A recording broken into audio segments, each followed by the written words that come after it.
Yes, hello, I am James Rollins, and today it's the WNR333.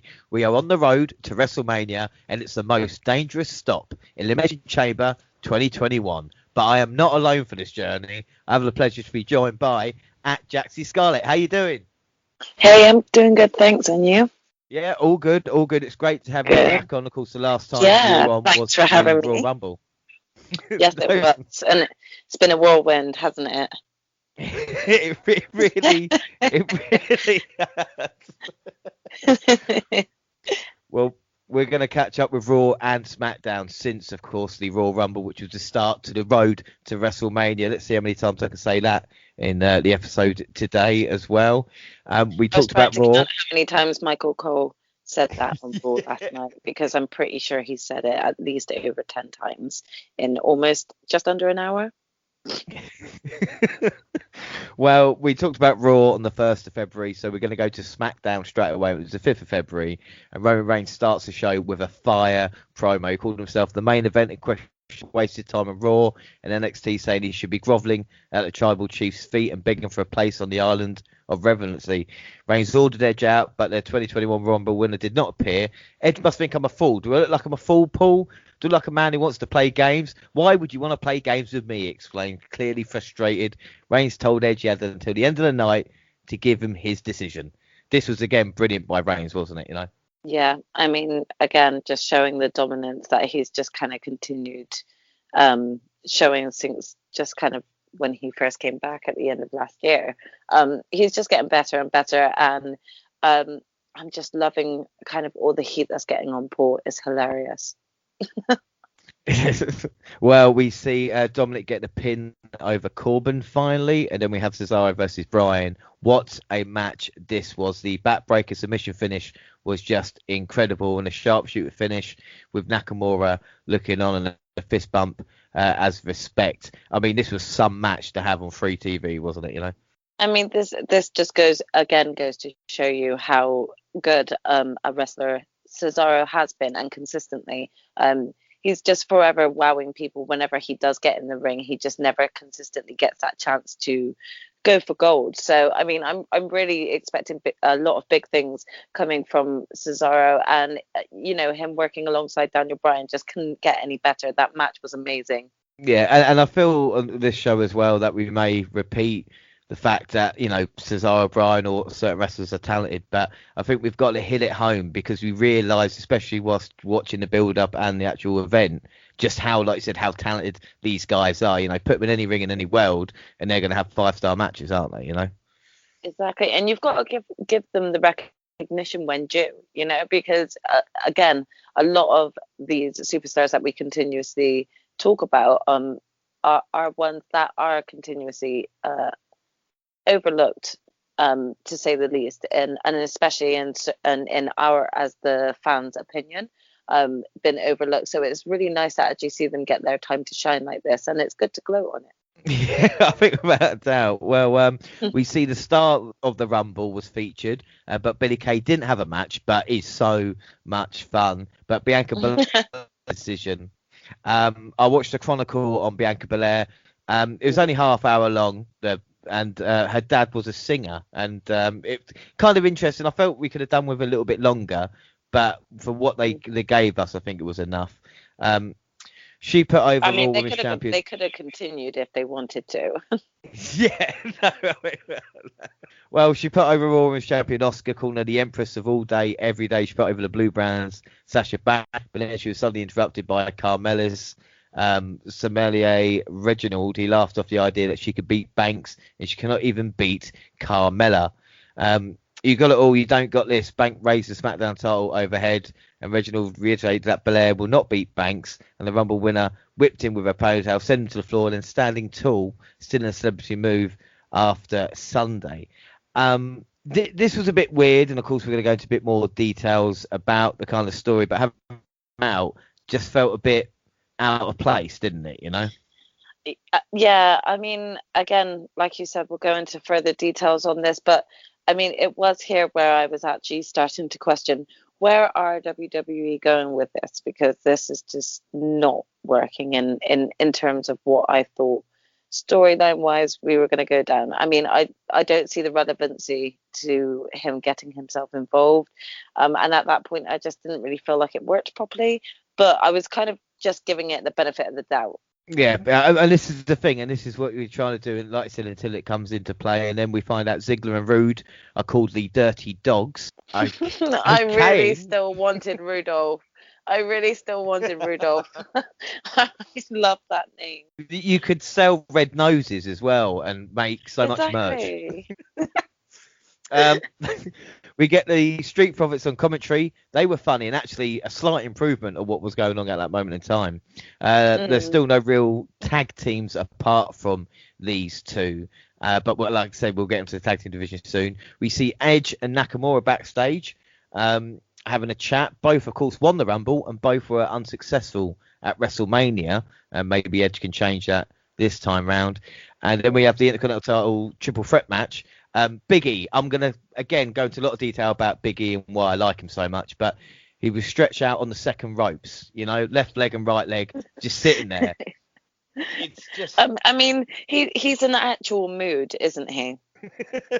He really is. I mean, he's the perfect mood. He's that type of mood that you want to be in. So you want to be around someone like that all the time, just to be in the type of mood he's in. He's just great. And yeah, like we said, you said we'll go further into Big E, but he's great. He is fantastic. We see Cruz wiping out Zayn and enter the ring, but Big E caught him out of nowhere with a big ending for the hard-fought victory. Again, this was a very good match. We saw a different side of Cruz, but he's still at the pin.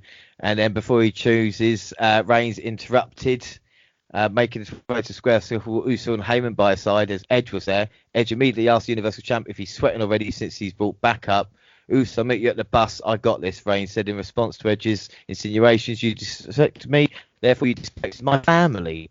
He ordered Edge to acknowledge him as the main event at WrestleMania. That's your cue, go. Before Edge could respond, Kevin Owens came out from out of nowhere and dropped Reigns with a stunner to close out the show. Not a bad SmackDown. I think overall the wrestling was the best part. I think all the promos and choices are just kind of wasting time at the moment. Let's hope they make their minds up sooner rather than later. And please, I love Owens, but no more losses to Roman. What were your thoughts on that SmackDown? I mean, again, it did kind of feel like one of the lesser shows from SmackDown. And, in my opinion, SmackDown has been doing a lot better than Raw. I wasn't impressed overly by, like you said, the promos. However, the matches were really decent. So, I'm not going to give it any sort of bad ratings on that. No, it's kind of more like the thinking emoji of like not really much happened there. But I wonder where this is going. Yeah. February 8th, we go to Raw, and of course Shane McMahon is back just to stand next to Adam Pearce with a landscape changing announcement. Of course, the whole thing about Shane McMahon coming back, we found out later on he actually didn't have anything to do with the decision, so they just kind of willed him out, I suppose. And the commentary team is shocked that McIntyre has to defend the WWE title at Elimination Chamber. I mean, they cannot believe it. They are just saying, how is this possible? A chamber match with the champion in? Because that's never happened before. It's like they're going. At one go on. Point, I actually did question whether or not they were talking to, thinking they were talking to children. Yeah. It's like them saying they've got to go in the Rumble and they've got 29 other guys. What? What? How's that gonna happen? No one's gonna win that match, and it's like the commentary team talk to us like we're idiots. And again, this is not bashing WWE, but there should be at least one of them, either Joe or like a kind of heel commentator there to say, actually, no, this is, to give a wink or nod to the camera. And they could actually just kind of make it more so that it's not like a shock, like we've never heard a champion defending within the Elimination Chamber before, but maybe shock at the fact that this will be Drew's first time having to be in a champion going into the chamber. I think that would have just worked a lot more. And the way that sometimes the commentary team talk to us is as if they're always talking to someone who's newly switched over, and they don't have to do that 24/7. They also do that with the adverts, every time it comes back from an advert, it's telling us exactly what happened 3 minutes ago, and it takes like another 15 minutes to get through the whole replays of what you want to show from before. It just takes up time, and it's like you act like you don't have fans watching this. I didn't watch what just happened 3 minutes ago. Get on with it. But and this is the thing, and it could have been simply rectified if McIntyre, if Adam Pearce to be McIntyre and Sheamus at Chamber, and then changed it, and then had that moment of, oh wait a second, you had this match booked and then you did. It's all going to be former WWE champions, Sheamus, Miz, AJ, Jeff, and Orton. I cannot wait for that. Kofi is cleared for action. The New Day beat Slapjack and T-Bar. Ali on commentary, he didn't stop shouting. Now, I don't know how you feel about kind of the heels. I like Mustafa Ali. There's no doubt about it. But when you're shouting all the time, you've got no level to go up. Mm. And I think with someone like Sammy, I think I kind of bypassed all of that with Ali on the commentary, and I think it was because I was mainly just still trying to understand and work out as to how the only full black champion, former champion, was the only one left out of the Elimination Chamber at this, and I was actually really fuming about it, because I was just like, this is Black History Month. You literally have just had a McMahon come out, so you want to make a big deal about the Chamber. You had not only that, but like, a few years back, Kofi actually being like one of the best contenders in an Elimination Chamber. He then went on to do Kofi Mania and win the title there, and yet there was no mention of him at this point. I don't even remember what Ali was going on about during that match. I was actually stoked to hear that Kofi Kingston was back, but I was also like, Kofi Kingston's back and cleared from wrestling, and yet he wasn't considered for this Elimination Chamber. I was baffled. And this is a case of, if people go, well, obviously the plan was to put him in the week after. I think because of the majority of the backlash that they got, they realised that, they made a mistake and had to put him in. Have to do something about it. This is how it kind of felt. And I think there was disappointment in there because of, again, just highlighting the fact that it was Black History Month. They're highlighting that all throughout February, all throughout all the Raws and Smackdowns, and yet on the day that they're announcing that Kofi's returning and cleared back for action, he's also not been considered in the Chamber. It's those little things that it did bother me. So yeah, again, I didn't remember much of what Ali was complaining about. Well, to cheer you up, Lacey Evans is a number one contender now. Yeah, I mean, for the moment. Yeah, well, I put at this point, she's going to beat Oscar. I thought at this moment in time, she was going to beat Oscar. And Ric Flair ruins his legacy with every promo. I just put it out there. I mean, I can't deny that.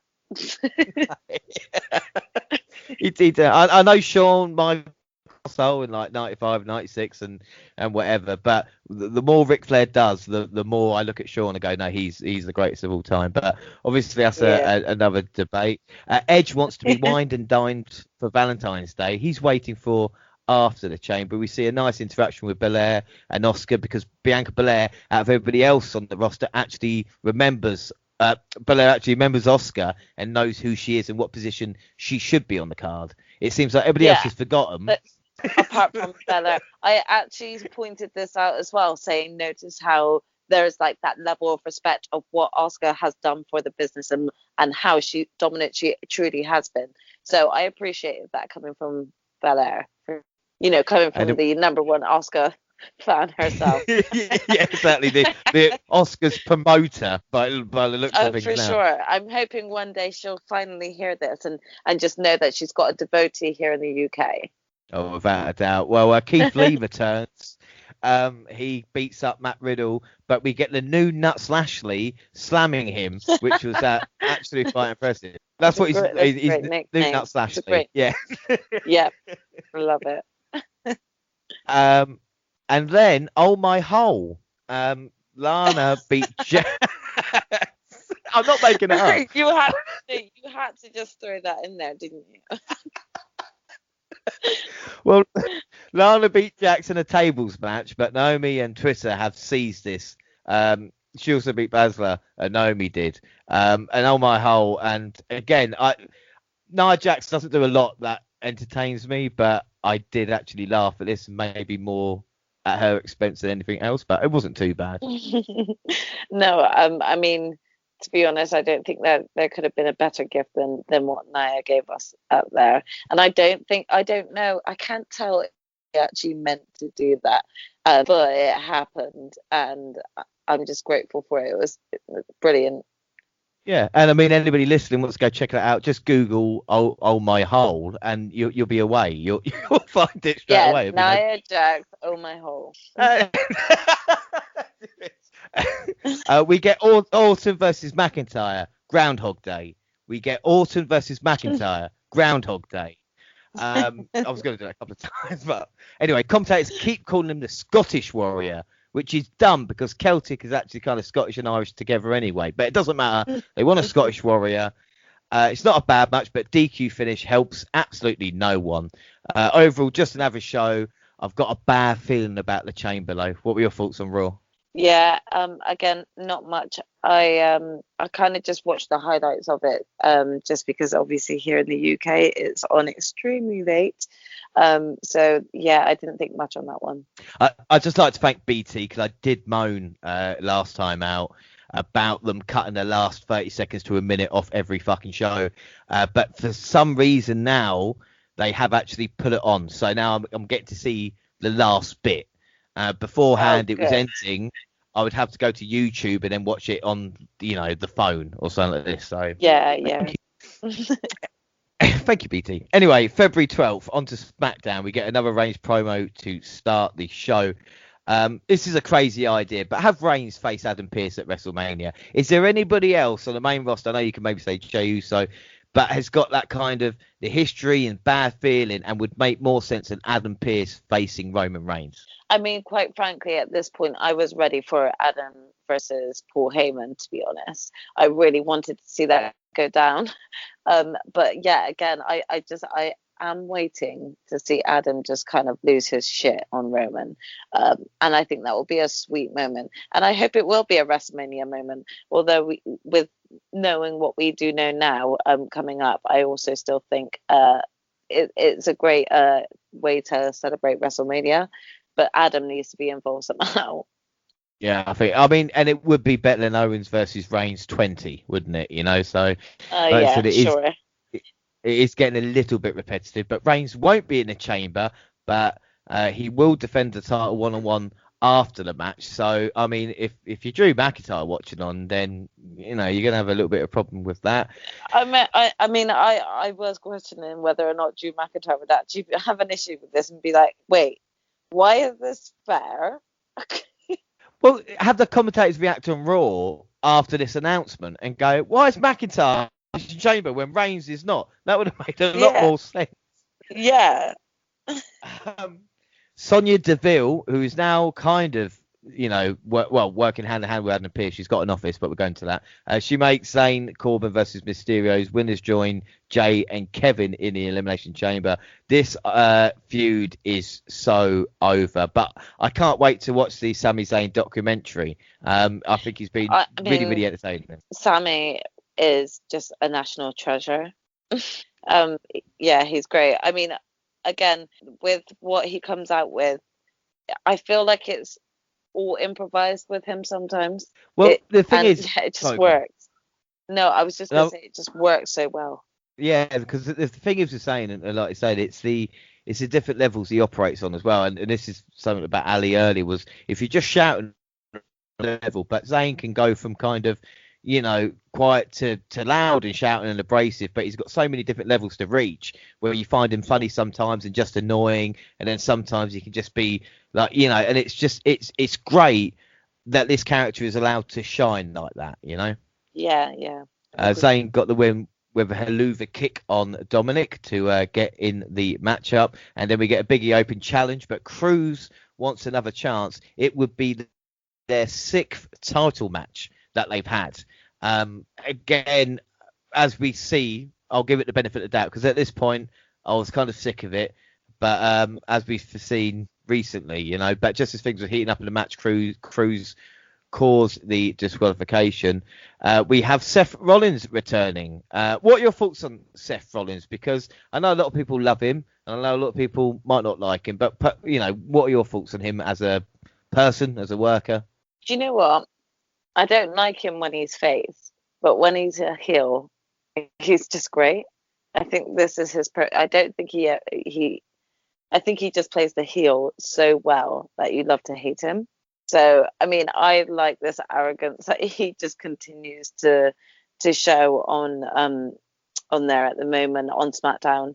I don't actually have an issue with him. I think he's great as he is at the moment. I'm glad he's not carrying on with that sort of Messiah entrance music, and he's gone back to his original music because I actually really liked that entrance music. But I'm glad that he's stuck with the asshole persona. Well, this is the thing. I mean, everybody's shouting "Burn it down" is great. I think my problem with Seth Rollins is that if he was as good as wrestler as he thinks he is, then we would have like this generation's, again, going back to Shawn Michaels or Ric Flair.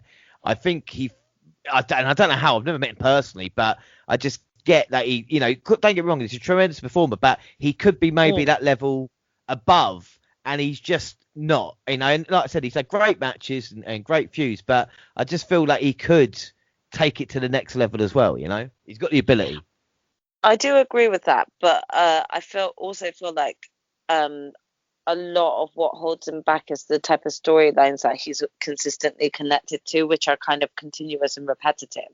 And this is like an issue that WWE have as a company, is that they kind of recycle a lot of content and storyline that ends up not working in the favor of the wrestler. And I think that's happened a lot of the times to Seth, and I think that's what's probably held him back from actually reaching full potential. I mean, if you look at it from the perspective of his close friend and colleague, who is now known as Jon Moxley, look at the I'm not trying to compare the two brands, but look at just what a simple change of company has done for Jon Moxley.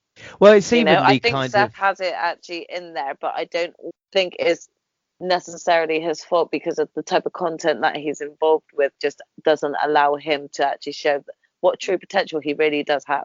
I think with Chuck Moxley in there, and I think with Roman Reigns, is that they've both now got characters that are probably, you know, with Reigns obviously he's probably not close to who he is, but it's like they can relate to and really, you know, dig down. And I think Moxley, I mean, obviously we're not to talk about AEW, but I think since he's lost the title, we've seen an even better version of him now, and that's kind of what excites me. And I think with Seth, maybe, like I said, if you let if you let him go a little bit, then maybe we can see it. But he must be looking at Reigns and Moxley and thinking, well, I'm going to need to kind of show what I can do now, hopefully, you know. Yeah. Anyway, enough about Rollins. Well, I say enough about Rollins. He came out to the returning promo on SmackDown. He talked about how becoming a father has changed his in ways that he didn't expect, and now he realised he's a great leader of SmackDown and needs to make it great again. And that's when the entire roster started to walk away, and he realised the only person who stayed was Cesaro, but eventually he walked. Rollins clipped his knee as he walked up the ramp and started to beat him down. Daniel Bryan, some officials came out to make the save, and you know, it's kind of again building up towards a possible match between the two. And then we see Billie Kay costing Liv Morgan in a match versus Bayley. And you talk about repetitive storylines. Shit or get off the pot now when it comes to Billie Kay and the Riot Squad. Yeah, I mean, I don't know where things are going with Billie Kay. I'm really liking this teasing aspect of her possibly teaming with Bayley for a bit. She's just great, though. I think you could just continue to let her run loose for a bit. She's just a brilliant creator of content, but I also do want to see her getting more into wrestling matches rather than just all promo stuff.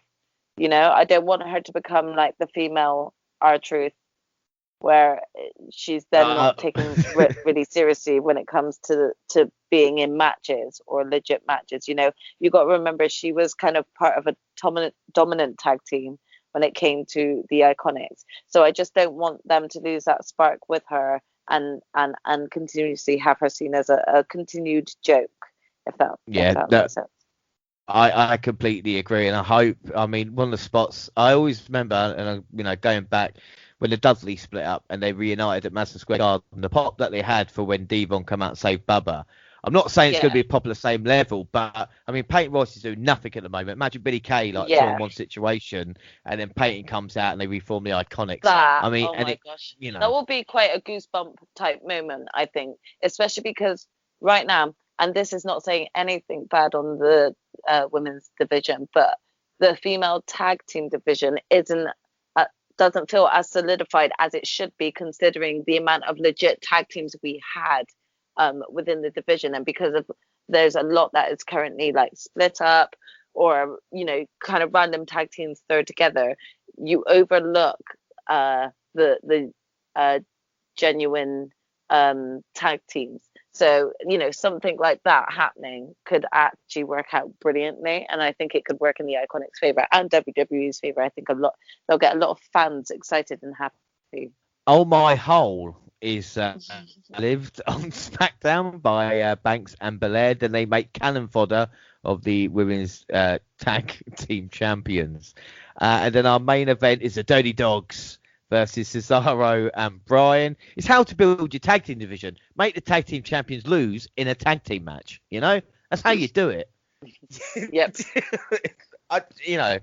Cesaro hit Ziggler with a torture rack backbreaker before locking the sharpshooter for the victory. Uso attacked him with a chair after the match. Corbin and Zayn joined in right away, but Zayn eventually took out Corbin too. KO ran down to hit stunners on everyone like it was 1998 Stone Cold Steve Austin. The show ended with KO saying he was coming for Reigns. So the chamber match is now Cesaro, Bryan, Zayn, Corbin, Jay, and Owens.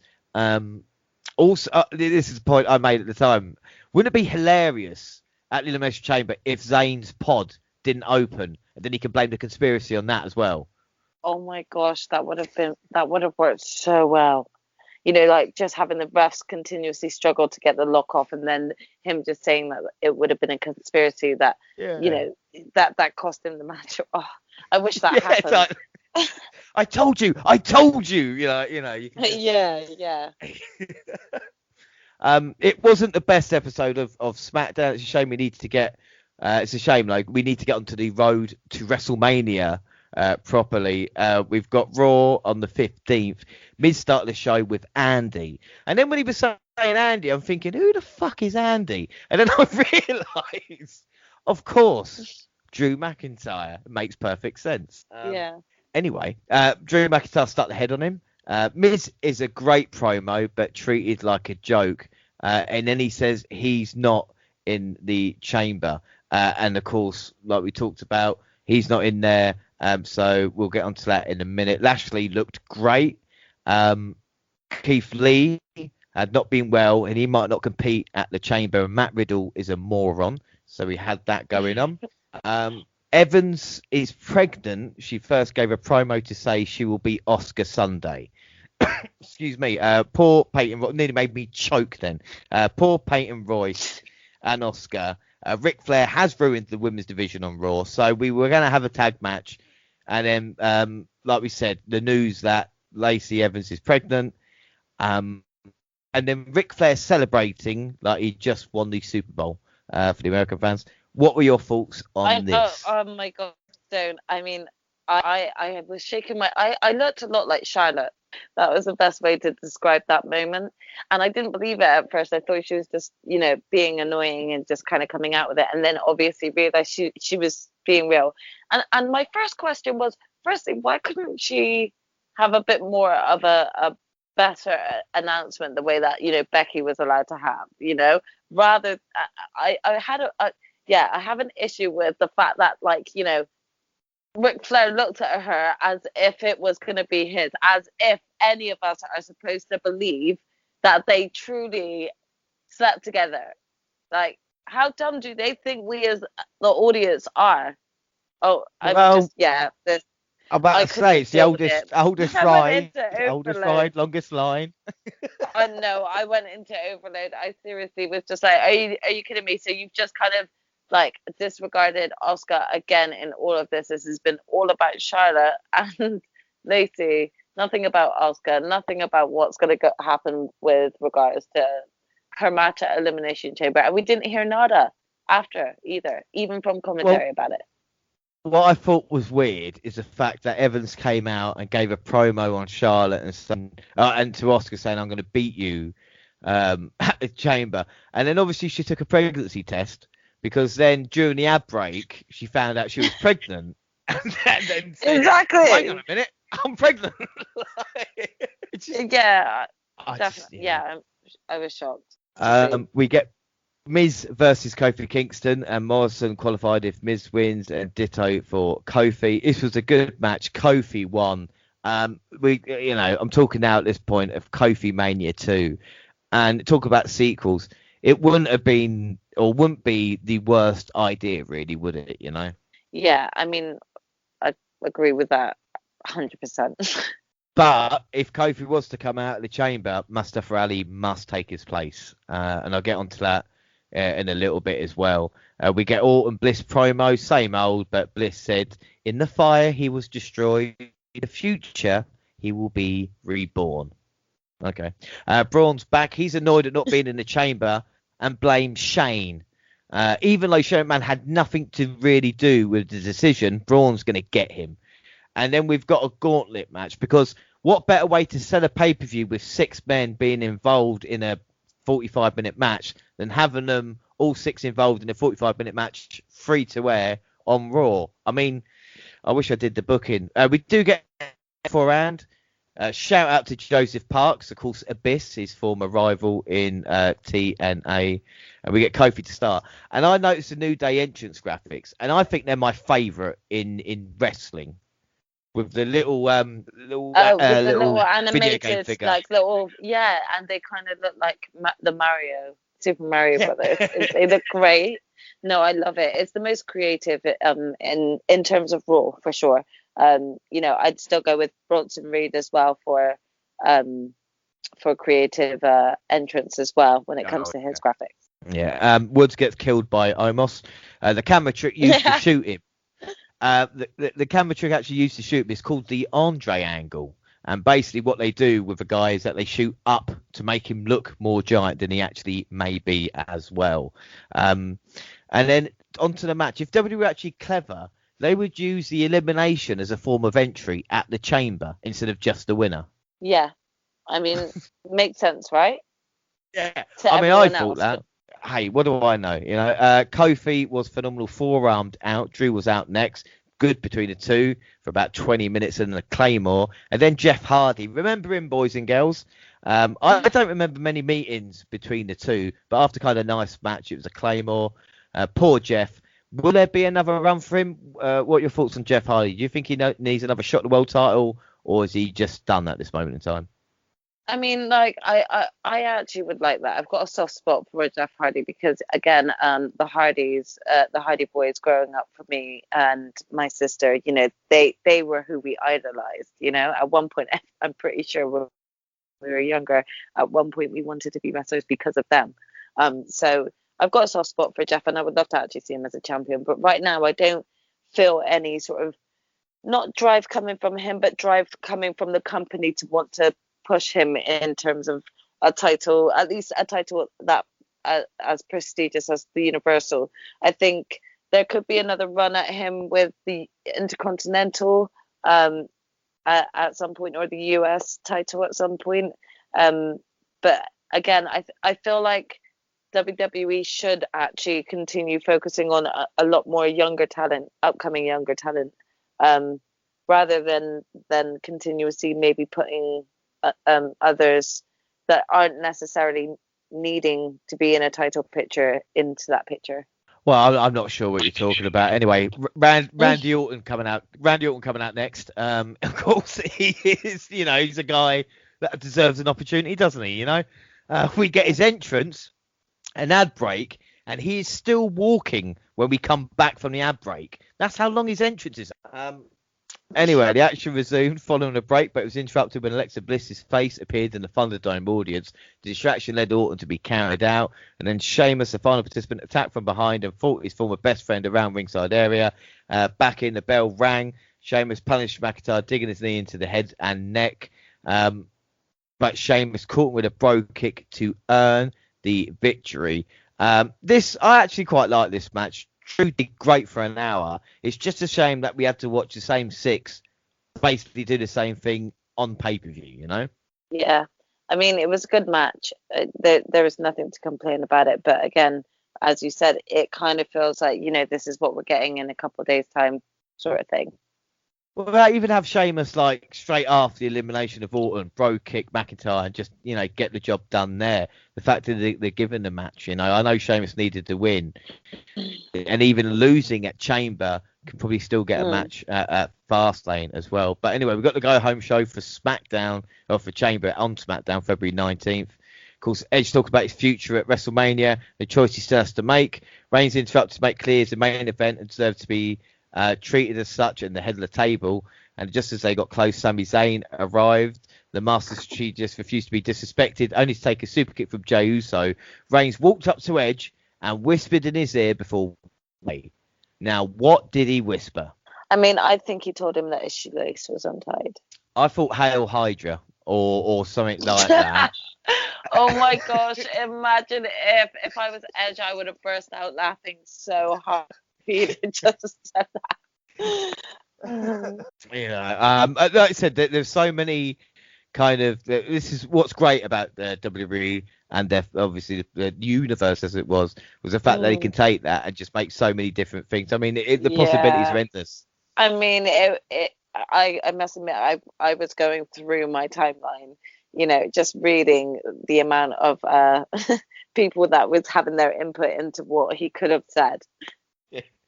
I mean, I would love something basic like, don't forget to get milk, or, you know what I mean? Just something nice and simple. Don't forget to call Beth back. Yeah. Did you turn the oven off? Vince wants to see you in his office after this. Yeah, exactly. Or it was like, what show is this? That would have been great. Well, Zayn is excellent in this, and it's Edge versus Reigns at Mania, basically confirmed on SmackDown, but we'll get to it. We get Big E on commentary. I mean, with a foot spa, the sofa, and the food, this was class. Oh my gosh! Again, mood. He was just brilliant. And his trainers, can I just actually point out his mint green trainers that were next to the couch, next to him, next to the foot spa? They were really peak. I really want them.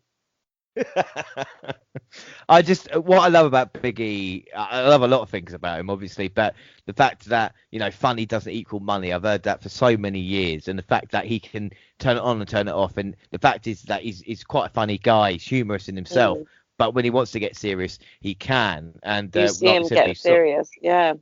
We got Cruz versus Nakamura. Cruz ruined the Intercontinental Champions TV dinner by throwing Nakamura into the champ. I don't know how he got over it, but Cruz thought he had the artist's number, but Nakamura caught him with a small package to win. And afterwards, Cruz lost it, attacking the artist. Big E got in the way, and Big E was going, no, just go, more serious.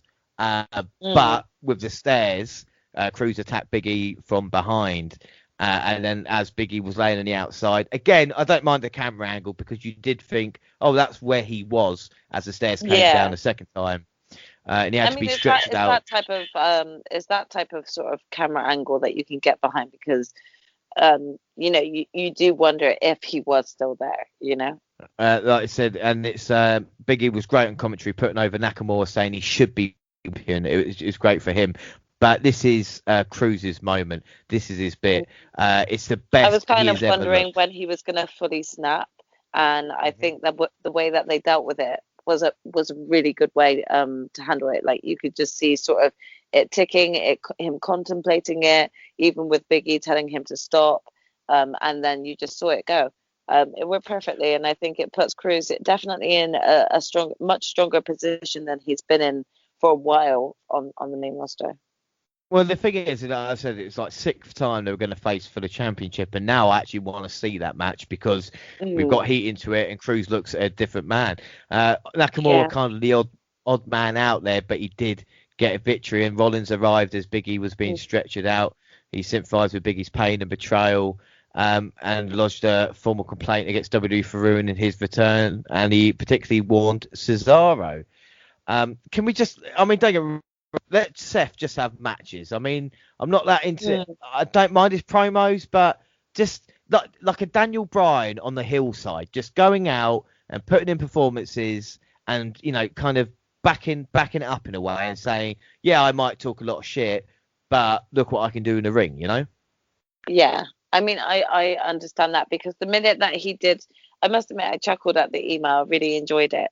But the minute he brought up Cesaro, I got a bit excited, you know, thinking, yeah, okay, this is a match I could get behind. But it's like, you know, do we have to have this much promo talk to have a match between that? I would have quite frankly enjoyed Cesaro coming out and just taking him out from behind, and that sparking a match there and then, and just having him in the ring.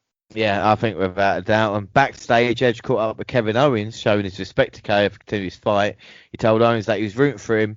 King Corbin tried to tell Edge to keep out of his kingdom, but Rated R Superstar just said, new phone, who dis? The Rated R Superstar put over Cesaro after the Swiss Cyborg's interview, talked about Seth Rollins. Daniel Bryan asked Edge to choose him if the Planet's champion defeated Reigns on Sunday. I don't care what happens. We need to see Bryan versus Edge no matter what. Yeah, this needs to happen. We then get right. They're two talented men, and they both could headline WrestleMania, and everyone want to be at that one.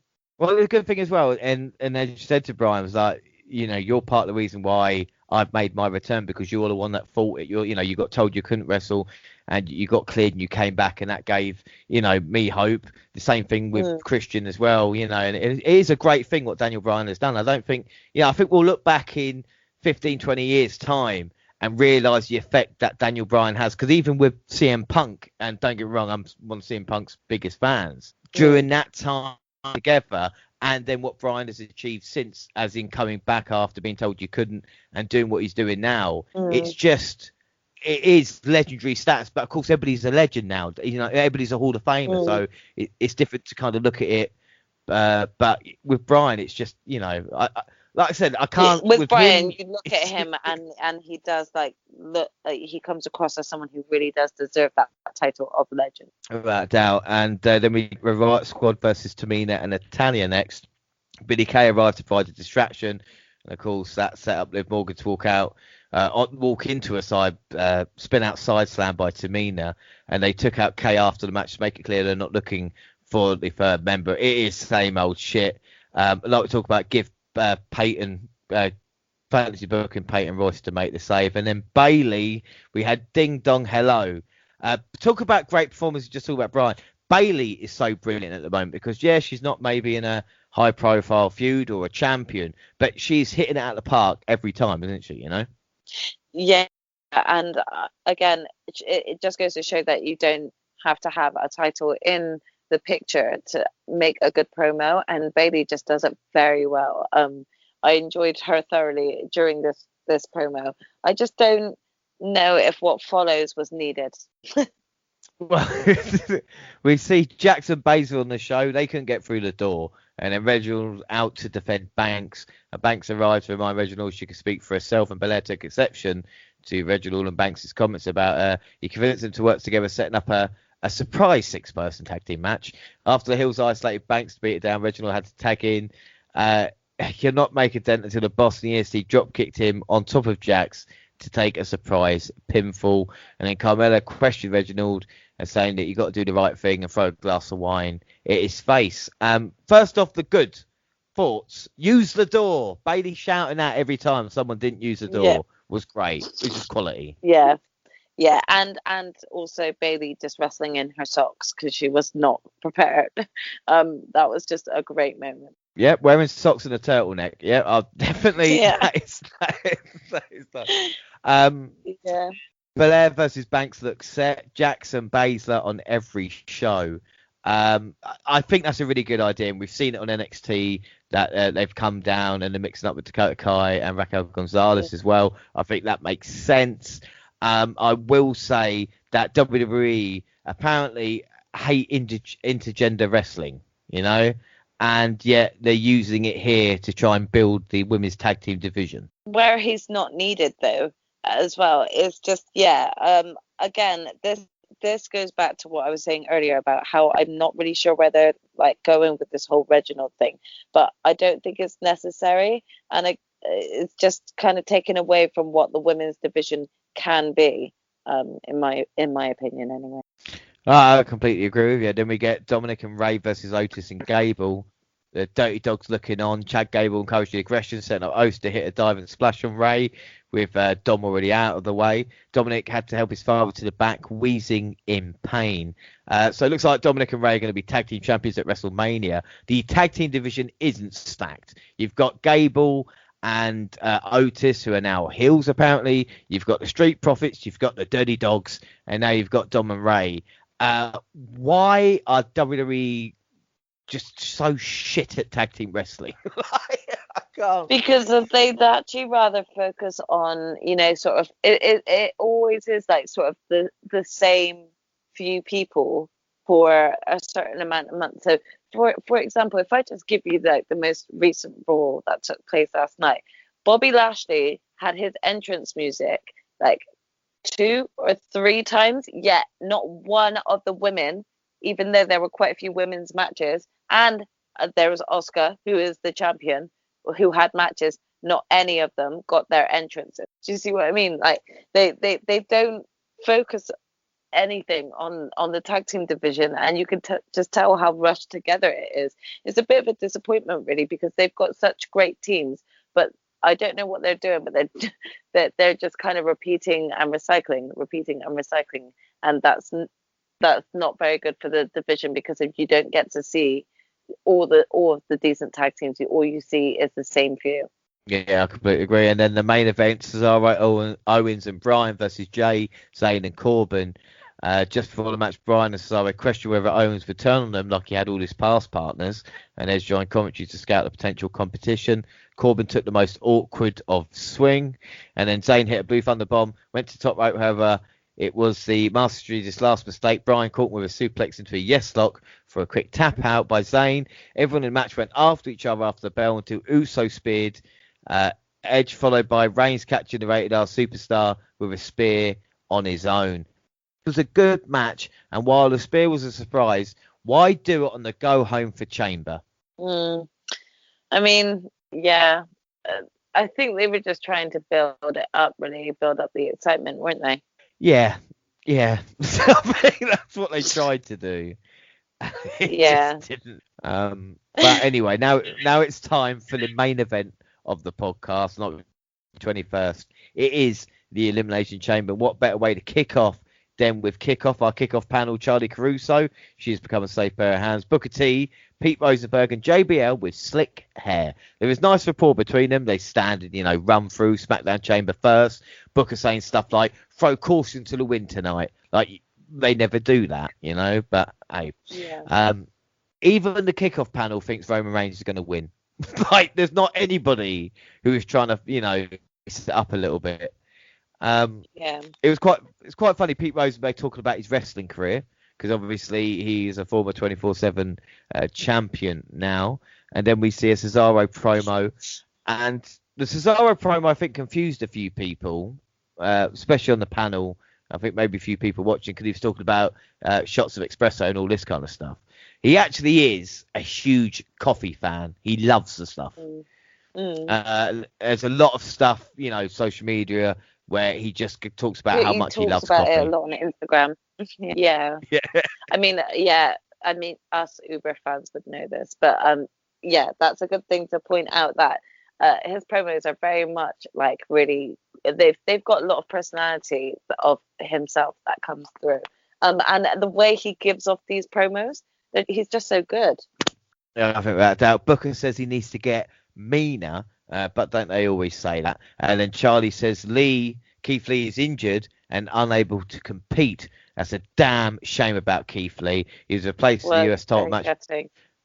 What were your thoughts on Keith Lee? I mean, like I said, I don't know what the story. I mean, they're saying that he's injured, but it's obviously he's not been well because he missed the Rumble, he missed Chamber. It's a horrible time for him for this to happen to him, isn't it? Yeah, I mean, especially when we know that there were some complications with his partner Mia Yim, who they've just become engaged. So congratulations to them.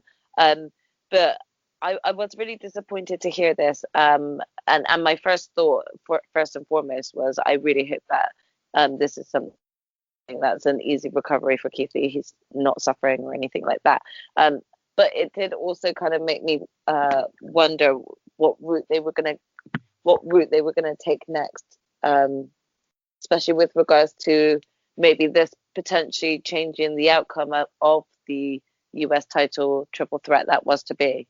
Well, this is saying they first said that they've replaced US title match. He will be replaced by the winner of the Fatal 4-Way match with Mustafa Ali, Ricochet, Elias, and John Morrison. And MVP says it doesn't matter who wins, which again, I can't do it justice how cool MVP looked there. JBL lights up Pete Rosenberg, and then Billy Kay asks MVP to be in the Hurt Business. And he said, I'll have a look at these and I won't be in touch. And she's like, okay, ow. Which I think is quite a nice touch. We get no Oscar versus Lacey, of course. She is pregnant. Panel pick guest La Daddy, which probably might not be the best game to play. No, that didn't really sit well. It was a really awkward little skit to watch, and I was glad that Charlie bypassed it really quickly, to be honest, because that wasn't aging well at all. So I didn't want it to go any further. But what did bug me is the fact that the panel acted as if there was potentially still going to be a match with Oscar having someone new turn up to the trailer to challenge to the chamber to challenge her, and then I'm sorry, but just spoiler alert, throughout the whole of the Elimination Chamber, Oscar's name is never mentioned. So it's like, why go down that route? Why not just tell us there and then that therefore she cannot have a match? It just really bothered me. Well, like you say, Charlie said who will face Oscar later. She will put the title on the line, So Charlie's confirming that she did on kickoff. And you know that the inner little girl inside me was really praying that like Rhea Ripley was just gonna walk out and just be like, "It's me." That would have been actually really awesome, and I would have been super happy with that. Well, that'd be great, but it's disgusting treatment of the women's champion, and especially on Raw, yes. as we see. What is? I mean, let's try and deep dive into this quickly. What are the reasonings? Because after a while, it starts making you think: is it because she's, Japanese? Is it because maybe her promos? Is it because she's just too a reliable hand that they can get away with this kind of treatment of her? I feel like there's a part of me that just really believes they don't know how to handle doing a promotion with her, because she's more Japanese heavy than English heavy when it comes to speaking wise. So they don't know how to book her when it comes to promos. And I think that is truly the case. And it's really sad because you just don't see any effort put in to her when she puts so much effort into carrying the division. And look at the following she's got. She's got so many people that recognize how good she is. Even the likes of Bianca Belair is actually pointing this out, and yet still creative Vince or WWE themselves, they don't want to actually admit that and actually do something with it. Run with her. They don't want to let Asuka lose. If anything, they're not ready for Asuka. And do you know what? If she left and then joined the likes of AEW, I'm telling you now, it would be a female version of what's happening with John Moxley.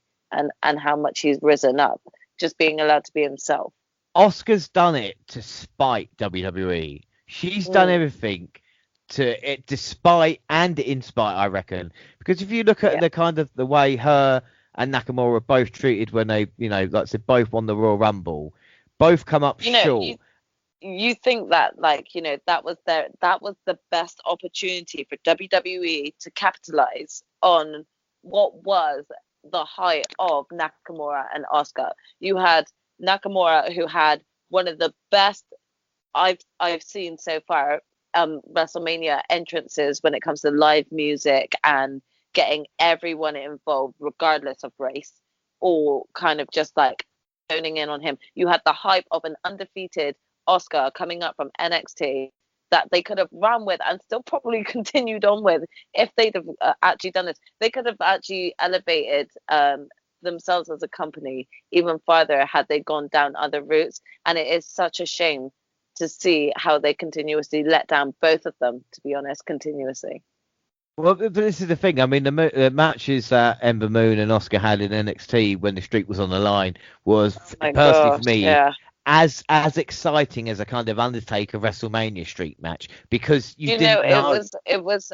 I think it was me hearing a lot of my friends talking about the Asuka being undefeated and on NXT and the build up to that match that actually made me start looking at NXT more and actually thinking they've got a lot of potential on NXT. And that's when I picked up watching NXT. It was because of Ember Moon versus Asuka. And it's like, you know, WWE, forget that, but the fans don't. No, without a doubt. But you think about her not winning the Rumble, you think about being the she has been, and still multiple time, you know, Raw Women's Champion, SmackDown Women's Champion, be in this position because the women's division at the moment is stacked in NXT, in WWE, the amount of talent, and yet is it any surprise that Asuka is close to the top or at the top each time? And again, it's something that we're not going to see, or when we look back upon in 10 years time, I think, because Asuka's changed it. You look at Io Shirai now with in NXT, you know, the door wouldn't have been opened if Asuka wasn't such a success. And agreed. You know, agreed. And I just want to take a moment because WWE couldn't be fucking bothered to talk about their women's champion, Asuka, on the pay-per-view. So I thought we'd take a little bit of time just to kind of show our respect and love for one of the greatest wrestlers, not just female, one of the greatest wrestlers that I personally have seen. You know? Preach. I actually agree. And I think you are doing me a huge favor right now, because then I don't sound like a broken record each month. And it's coming from you first. But I agree with this 100%. She is like the underrated wrestler that will continue shining, regardless as to whether or not WWE want to accept it or not. Yeah, it's why I nearly turned into like the pipe bomb then, you know. And Asuka will still be champ even after McMahon is dead, you know, after his stupid son-in-law and daughter. Yeah, there you go. You know, anyway, Deville is on the panel talking about the women's division. The Street Profits pop up and they're asking Sonya for a tag rematch. She thinks they're being rude. They apologise. This was weird. Is every tag team turning heel, or is Sonya Deville just a... You know, I mean, I don't know, because I could sense some real hostility coming from both of them, you know? And I was like, is this turning into some sort of storyline that we're going to get where, like, you know, Sonya becomes like sort of the discrimination GM, you know, that's going to just start withholding stuff because of the way that she got called out by them and stuff like that. So there's potential for a storyline to get between there.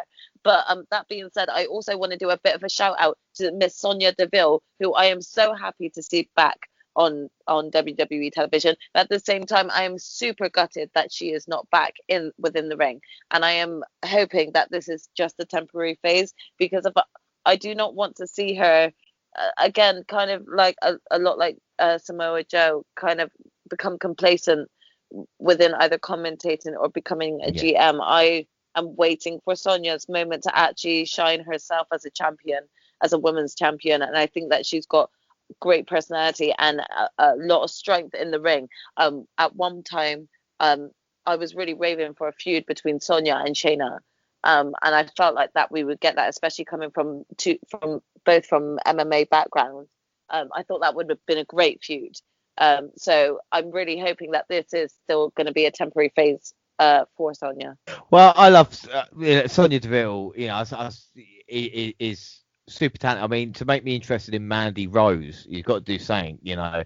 But I feel, I mean, again, just quickly, you know, talk about Mandalorian, and of course, I think that's happened there. I think Sonia Deville would fit that perfectly, you know, if she was given a role. Agreed. Agreed, and I would 100% get behind this booking. That would be amazing to see her like that. So we get Samoa Joe, Byron Saxton, Tom Phillips on commentary for the Fatal 4-Way. So we're going to start off the action on the show. We get Ricochet nailing Ali with a dropkick as soon as the match started. Morrison and Elias formed a union, but the one and only was able to send both men out the ring. Ali prevented him from jumping out onto him with a roll-up for a 2 count. Elias used his size advantage to mentally control all 3 opponents, for all 4 men were involved in a neck breaker spot that led Ali getting a near fall. That was actually really good, wasn't it? It really was. Well, it was quite an exciting moment. It had you on your feet a little bit there. And then Elias came close to win with a chokeslam, but when he tried to hit Ricochet with a powerbomb, Morrison took him out with a springboard kick to the face. Star missed, and then Ricochet started to build up a head of steam as he took out Ali and Elias at the same time. And at this point, I'm saying, come on, Ricochet, come on, son, you can get this done now. You got this. You got this. He got this. And he hit the 450, and I'm going, yeah! And then those bastards managed to pull him out. And then Rick went diving but got caught and powerbombed. And while Retribution was busy taking out Ricochet at ringside, Morrison took the advantage and rolled up Elias for the win. What were your thoughts on this matchup? Oh, I was so enjoying it, to be honest. It was really refreshing to see both Ollie and John Morrison and their high-flying moments within it. And I was thoroughly enjoying it up until the roll-up pin. I'm really just kind of I'm over the roll-up pin. I've had enough. There's no need for it. You've got some decent wrestlers in the ring. Why can't we just have a decent finish? And it's a pay-per-view event as well. John Morrison deserves better than that. And I just think that overall, that win was just kind of like a cheated win. I felt like it would have actually been really good for Ricochet to have been in that match. And I was really thinking that was going to be the case in the end. I wanted Ali to win, but I felt like Ricochet could have won. And yeah, I was a bit gutted for Ricochet, to be honest, especially with then what happens to him on Raw in a squash match, basically. Like, it just makes you just feel really bad for him, because he had a great run and a great showcase in that match. Well, yeah, like I said, it's a damn shame. And I've talked about Daniel Bryan, I've talked about Oscar, but Ricochet, again, is one of the best of his generation. The stuff that guy can do. A lot of wrestlers nowadays, well, what the stuff they do in the ring is only because of what Ricochet did first. And credit to a lot of other people out there, Will Ospreay's or even like John Morrison and stuff like this. But Ricochet is a guy who I mean, my way they should have booked him, and again, I don't want to go for a rant here, but would have been like, Rey Mysterio, either in when he first kind of debuted in WWE, of kind of being this kind of amazing guy, or this guy that could do amazing things, and being put in a position, just enjoy watching him work against these great great athletes, as opposed to sticking him on velocity and being like, well, Mysterio can go against Jamie Noble because he's a cruiserweight, and I just feel they've missed a trick. There is still time though, isn't there? There is, and I think that there's still potential in Ricochet to get that push that he deserves, especially with how he has been treated in the past. Especially like, let's not discuss Saudi Arabia, because that was just playing cruel. But yeah, I think with the decision that they went with John Morrison, the only reason why I feel a little bit disappointed with that is because I'm ready for John Morrison to actually be like taken seriously and in less of a jokey type of role that he's in, sort of playing Miz's sidekick at this point. So I think there was disappointment coming from me for John Morrison's win, and not because I don't like John Morrison. I really do. It was more because I feel like he actually should be sprouting his own wings, and he was only he was the one chosen to take the pin in the upcoming match. So it's just kind of it felt like it didn't do anything for him even winning that fatal 4-way. Do you know what I mean? There was no payoff in my opinion. Well, that's the problem, because you had that problem with Morrison. We talked about Ricochet. Ali looked stupid, because you shouldn't lose a match when you've got 3 or 4 guys trying to fucking help you at ringside, you know. I know he lost his shit in all that. Like, it looks stupid. And also Elias. Elias is the epitome of WWE building stars. He's in exactly the same position, basically since his debut. And you know, people can go, oh, at WrestleMania, he rubbed shoulders with, you know, John Cena. But what has he really done? Exactly. Is that actually? I was like, are you actually expecting me to answer that? Because right now I can't think of my head. And I don't. That feels mean, like as if we're laughing at the situation, but but it's not. It's more a case of like you've just proved your question. You know.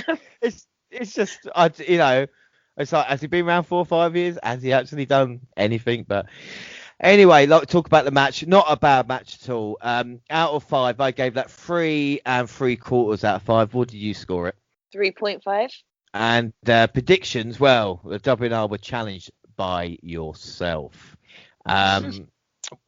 Which the WNR have had shockers recently when it comes to predictions. But let's see if it proves here. WNR went Ricochet, you went Mustafa Ali, and of course Morrison wins. So it is a 0-0 as we head into the main show. Poll-wise, Morrison got 37% of that vote.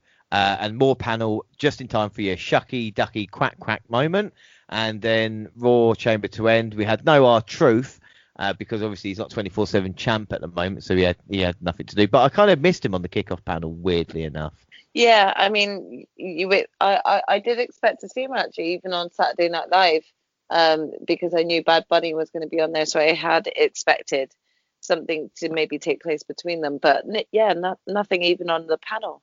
And then Charlie Caruso and Pete Rosenberg ruined the ending of the entire show by saying, and Pete's going, do you know what? I see the Miz cashing in. I see him as champ. And Charlie's going, yeah, Miz is going to cash in. They're both going, yeah, Miz is cashing in. And then the kickoff ends. And I'm thinking, are you fucking kidding me? Like, yeah. I mean, I did actually turn around to my sister and say, Miz is cashing in.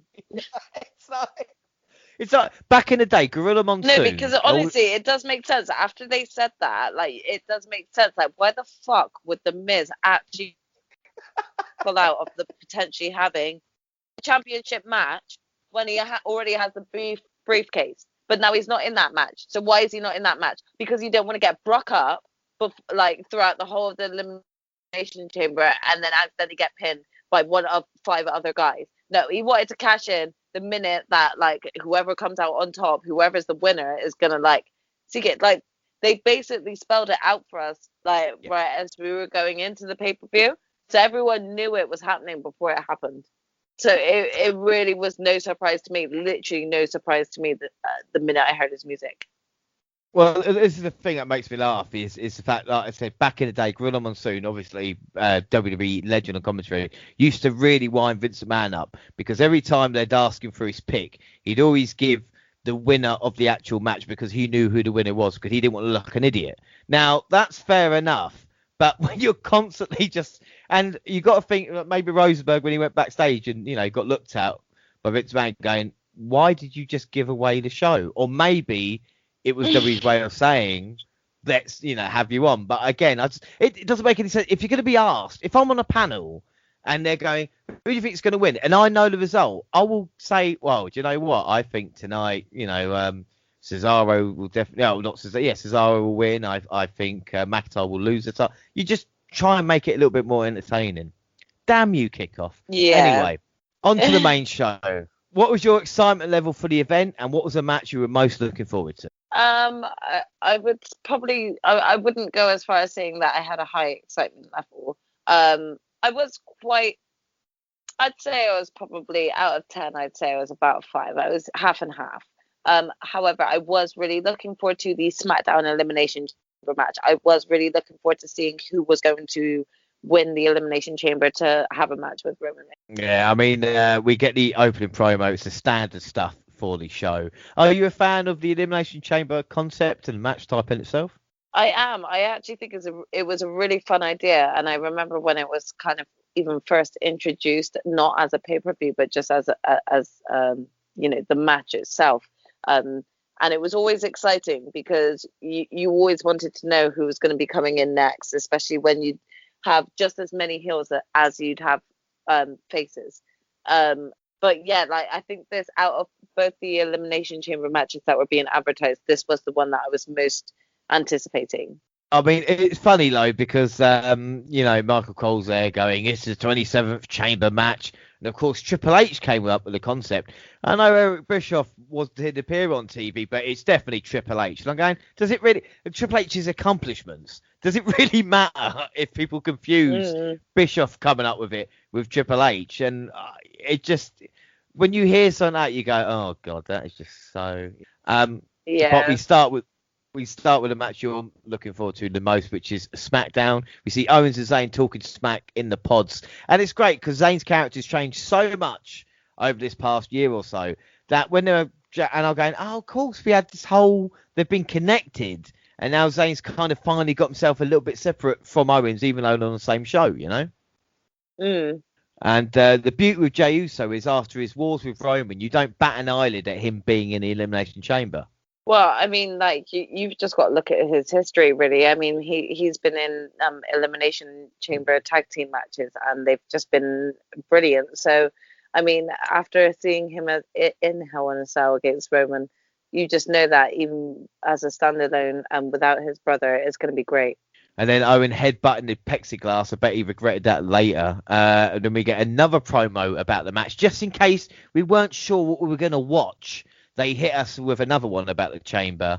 And then we start off with the action. Cesaro and Daniel Bryan started in the ring while Baron Corbin, Jey Uso, Kevin Owens, and Sami Zayn took the place in the Chamber pods. The Yes Man and the Swiss Superman started with a basic exchange. They didn't rely on the Chamber right away. They kept the match in the ring and focused on the basics. Bryan was the first to send his opponent out to the ring and followed up with a flying knee from the top turnbuckle. They kept going back and forth throughout one man taking control for too long. There were some lovely exchanges for this. You could watch an Iron Man match, couldn't you? You know? Yeah. I mean, it was really fun. Well, first one out, Corbin, and he came in and drove Cesaro into the side of the pod. The Lone Wolf immediately took control of the two tired competitors. He planted both of them with deep six, but couldn't get the job done. Bryan began to favour his knee after Corbin started to focus on it. Cesaro and Bryan would occasionally get some offense, but Corbin dominated the action until Zayn entered the match. He tried to hold the door to his pod shut, but Cesaro pulled him out from the other side, before smashing him back and forth in the pod, which I thought was brilliant. It's like bang, bang, bang, bang, bang, bang, bang. That was a lot of fun. Zayn missed their Hoover kick and hit the pod holding Owens. Zayn ended up on top of Uso's pod and Cesaro climbed up to join him. The Great Liberator tried to climb the wall to get away, and the Swiss Superman followed to send him crashing to the floor. Yeah, that was hilarious. It was just the way that Cesaro just kind of chased up after him. Well, the thing is, the camera missed the fall to begin with, but it did look good on replay with Zayn kind of splatting. Yeah. And then Cesaro doing a full pull-ups on the Chamber just to show off as well, you know? I mean, you kind of got it when it's your moment to shine, so I was all here for it, shouting, "Go on, Cesaro!" Cesaro then eliminated Corbin with a sharpshooter right before Owens was released. So my question to you, what was the point of Baron Corbin in this match? Yeah, beats me. I'm trying so hard not to always bash on Corbin because I always feel like I'm bashing on him every episode I'm in of yours. But at the same time, he's got no real reason to actually be in that match. You know, I mean, I felt like it was just the one that was the most out of place being there. Well, just have a blow up doll or something in the Chamber. If you want to fill the pod, just have that. I mean, I've seen Ibushi have a great match with a doll before, so I mean, maybe that's a possibility. I just thought, what is the point? Like, Corbin, you've done nothing. You've not added anything to the match. You've not done anything. What's the point? Anyway, Zayn tried to form a team with KO, but the prize fighter ran him from pod to pod after taken down with a clothesline.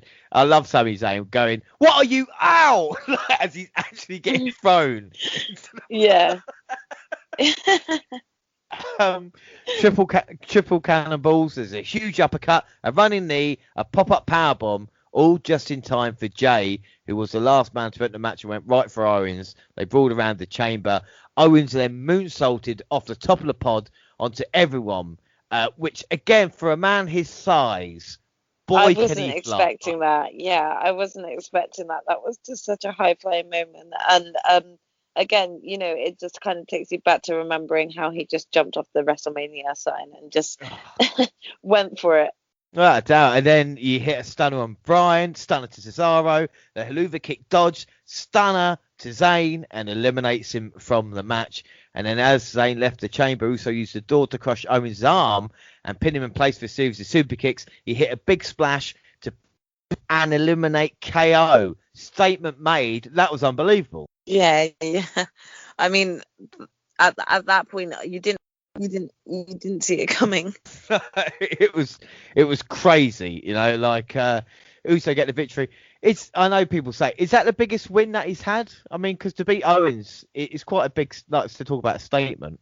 I mean, definitely, for sure, especially when you know that Roman has been having these consistent problems with KO. That's definitely got to be one for everyone to be checking out on Jay. If I was his brother, I would I'm being a twin myself, I would definitely want to be returning soon to start making some moments for myself. Otherwise, I'm going to be underestimated.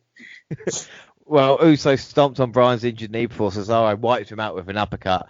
Great exchange again between Cesaro and Bryan, who had been in there for 30 minutes. Cesaro swung Bryan around with his bad leg to Uso hit with a super kick. He nails Cesaro with a big splash for the pin to score another elimination. So Cesaro was eliminated. At this point, I'm thinking, is it going to be Jay's night? I mean, I certainly started to think that way, especially when, Jay came out of nowhere. First off with that kick and then just getting Cesaro out. It was a major shock. I honestly thought it was going to be Cesaro for the win during this Elimination Chamber. So, yeah, it came as a certain shock to me. And I certainly then started to believe it was going to be Jay that won it. Well, could he get the big win? He hit the splash to Bryan, but failed to get the pin. He then tried a second splash from the top of the pod, but Bryan got his knees up, the yes man, and then hit the running knee for the pin and the win. What were your thoughts on this matchup? Okay, it was my favorite Elimination Chamber match for sure. I thought there was just so much opportunity for each of them to have showcased themselves really well. Maybe apart from Randy Orton, who what am I talking about? Randy Orton? I meant Baron Corbin, sorry. Who I didn't really feel kind of had any relevance to the match, but for me it was a great match and I thoroughly enjoyed it. Yeah, I mean it's funny. Bryan was favourite to win the Rumble, and when he didn't, we were really pissed off. And then I was surprised that he won the Chamber. Yeah, thinking, really shocked. Maybe shouldn't have been. Incredibly, though, this is his third Elimination Chamber win, so he might be one of the most, if not the most successful, one of the most successful people in Chamber history. Obviously, I thought it was twice. I didn't realise it was 3 times. I thought it was his second win. So you corrected me there. No, I might be wrong, but I think it happened once. It was a Wednesday. No, but the chamber has changed. They've padded the outside, which now makes sense because it was killing wrestlers. But what a performance from Cesaro! Really, really enjoyable. If you're scoring it out of 5, what would you give it? I gave it 4. I'm going to give it a 4.5 because I'm watching the match and you ever watch the match, you go, I'm really actually enjoying this. And it's taking, I'm really liking this. And then obviously the finish, and you go, do you know what? That was actually a really good match. Yeah, it really was. Prediction wise, we both went for Cesaro, so we are 0 for 2 at this moment in time. Poll wise, Cesaro got 54%. The winner, Daniel Bryan, got 29%. And then Bryan faces Reigns. And Roman Reigns' music hit as soon as the chamber was lifted off the ring. Bryan looked worn out, but when the Universal Champion rushed at him to hit a spear, he took him down into the yes lock. And at one point, I did think, is he going to get the job done? But Roman Reigns managing to break the grip, and maybe if Bryan hadn't have wrestled for 35 minutes, he wouldn't have been able to, and get out of it, hitting Bryan with a powerbomb before applying a guillotine choke. The ref called for the bell with his opponent unable to respond. What were your thoughts on this? See, I was really disappointed with this because I presumed that this match had come first so that the winner would be able to relax and have a bit of a break before facing Roman. So I was really disappointed, and I felt as a fan cheated because, as we said before, this was like a WrestleMania type worthy match, Daniel Bryan and Roman Reigns, and I'm certainly not complaining at the fact that Daniel Bryan won the Elimination Chamber, but to have had such a as lesser impact with the outcome towards it's really disappointing because, as you said, for a split second you thought there that you might be able to counter it, but then it's over in a matter of minutes, and I felt like we were regarding like sort of the match status of the pay-per-view event and how we weren't able to get our Raw women's champion even in a match, let alone having our SmackDown's women's champion defending her title. We were then also cheated out of a really what could have been such a decent match, such a great match. Well, the thing is that if you're short for don't get me wrong, I love the 2.5 hour runtime on the Elimination Chamber, but if you need a match filled, and it would make sense for Reigns to come out and then Pierce to say, oh no, you're not going to take advantage of him right now, wait until the end of the show, and then you'll have your chance, so give Bryan another hour or so to recover and make it a little bit more competitive. But it did feel a little bit different, but again, what was the point? Bryan Lowe did not quit passing out, not tapping out, or getting pinned. I was quite happy with the outcome of that. It kind of protects him, but again, at the same time, it's just something that could have been easily like just a great match in itself if they'd have just allowed, as you said, like maybe Adam to come out and say, no, you're not taking advantage like this. Yeah, I'm going to give it a 3 out of 5. Even though it wasn't a proper match, I was going to say basically standard. Yeah, I mean, in terms of the match itself, I was extremely disappointed, so I'm giving it a 2.5. And then prediction-wise, both went Reigns, so we got our first point of the night. We are 1 out of 3. Get in there. Yay. We're meant to be competing against each other as opposed to against the show, but at the moment, I'll take it. And Yep. And then no poll that WNI have ever released has had 100%, but Roman Reigns had 100% of the vote. It's kind of no surprise. That makes sense. That makes a lot of sense. And as he celebrated his win, Reigns was speared out of his boots by Edge, the rated R superstar, pointing to the WrestleMania 37 sign as Pyro ran off to signal the men's Royal Rumble winner has made his choice of opponents. And there is your WrestleMania main event. Right or wrong, it is set in stone. What were your thoughts? Yeah, I mean, I saw this coming, but I was also glad that we now got confirmation of this so that we can actually start finally doing some decent promo work alongside, just setting up other matches. Now that we had this sort of thing confirmed, this does mean that we can start, going in that direction with Edge and Roman, but we can also start focusing on building other matches. Yeah, I think without a doubt. I mean, Edge and Reigns should be good, but they don't need each other. I mean, Edge could have been put against anybody on that roster. Personally, I would have rather seen someone that maybe hadn't reached the top of the mountain yet to make that story a little bit better. But, and I tell you what, they were lucky to have the fireworks ready for when he pointed out that sign, wasn't he? Yeah, I know. It's as if they didn't, they planned it. Yes. We do get an advert after all the shenanigans of Sasha Banks on the Stone Cold podcast, which actually looks quite good. And then he needs to calm down talking about Bad Bunny. I know Bad Bunny is doing a lot at the moment, but Michael Cole is very, very excitable. Maybe more excitable about Bad Bunny than he has been about Sasha Banks. Yeah, I mean, it's getting a little excessive. It's starting to kind of oversee, JR's Stone Cold obsession. Without doubt. And then Bad Bunny's backstage with Sonia, and the Miz is asking what he's doing here. And Bunny said, "You ain't the champ," and slapped him.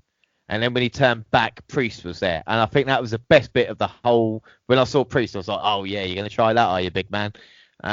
Again, I mean, what are your thoughts? Because Bad Bunny, I mean, I could go down a dark road here if I'm not careful with celebrities in wrestling. But it is a positive thing that's going on at the moment, isn't it? It is. I mean, personally, I have known that Bad Bunny has always been a wrestling fan. So I've always been appreciative of, sort of even seeing him kind of tweet and talk about wrestling and how huge a fan he is. I personally don't have a problem with him yet. I'm looking forward to seeing where this goes, because there's a lot of talk about him having a match at WrestleMania. So, I mean, if he looks good in the ring, then I feel like things will pay off, especially because right now, especially with things still being up in the air with the pandemic. I get it if they're not really kind of having him sort of like fully break into it. We also don't know if he's looking to like go full time with that sort of thing. But they got to do more than just be giving him this 24/7 title. I mean, like, otherwise he's just going to already be seen as a joke right from the start. So I hope this isn't something like that's going to continue on, where it's mainly going to be Damian Priest being his bodyguard and things like that. I don't want this to get to a long conclusion, like something's got to happen for this to sort of pay off. Well, WWE has a problem of not seizing momentum when a wrestler's got it, and also when a wrestler has sometimes got it, is to tweak it to start making them more annoying, And that's my problem with Bad Bunny as well. The fact is, if they keep doing what they're doing, a lot of hardcore fans start turning what they thought was principally a good idea into something that shouldn't be. But up next, to talk about annoying things, it's the US title. It's Riddle, Lashley, and Morrison in the United States title triple threat match. And Lashley received some pyro for his entrance to battle Riddle and Morrison. Joma backed off as soon as the bell rung, so the Almighty could go after the original Bro. Morrison acted like he was going to work with Lashley, but the title holder was not having it. He threw his opponents around like they were nothing. He flung Riddle out to the ring and sent Morrison flying onto the apron into the barricade. Riddle tried to jump onto Lashley from the steps, but the powerhouse caught him and threw him to the ground. Riddle and Morrison tried to make an alliance, but New Nuts Lashley easily took out both at once. They were able to corner the champ, getting a few shots where he came back and destroyed them. Lashley looked fantastic in this matchup, didn't he? Yeah, he really did. He really did. I mean, I don't like Matt Riddle, but to pick him up and throw him across the ring and stuff was just...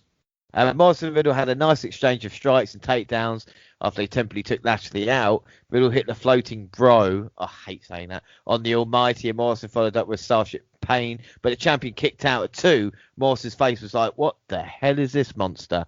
And then Riddle used MVP's crutch to attack Lashley after Lashley had the hurt lock in on Morrison, hit him with a crutch, sent Lashley out, and then he hit the bro Derek for the win, the new United States champion.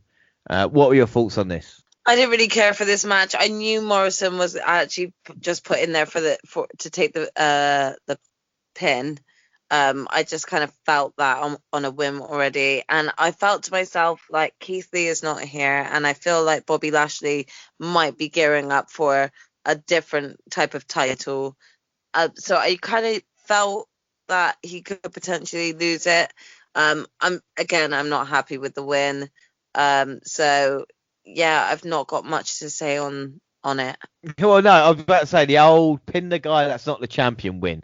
And every triple threat or multi-man match, like I do predictions, I always say to anybody that will listen, the whole point of a multi-man match is that the champion will usually retain. And I say usually, and of course Riddle went over in this one, the 175-day reign over, but he looks great, did Lashley, and I can't remember the last time I said this about a US or an Intercontinental title run, is that he's ended stronger than he started. Yeah, for sure, because he just looked like an absolute beast when John Morrison was pinned. Yeah, I mean, and he's just, I don't know if he's added more veins or what it is, but like his neck and face now is just kind of, I say bulging, I've got to be careful, but you know what I mean? It's just, it literally is. Yeah. But obviously, Vince likes bro, Bobby is furious, and Jomo is an afterthought. Out of 5, what were your score out of 5 for that match? I'll give it a 3. I'm going to give it a 3.5, just because hopefully it builds to something else. If it doesn't, I'll go back and change it. It'll be fine. So predictions. We both went for Bobby 1 out of 4 when it comes to the pay-per-view itself. Poll-wise, Lashley got 48%. Riddle only got 13% of the vote. Yeah, and I think that was kind of how everyone wanted it to go. So I didn't really see many people really being particularly happy with the outcome. Because Matt Riddle's just such a... I mean, I've said this before, and again, I don't want to keep having a go at Matt Riddle, but he's just so unlikable.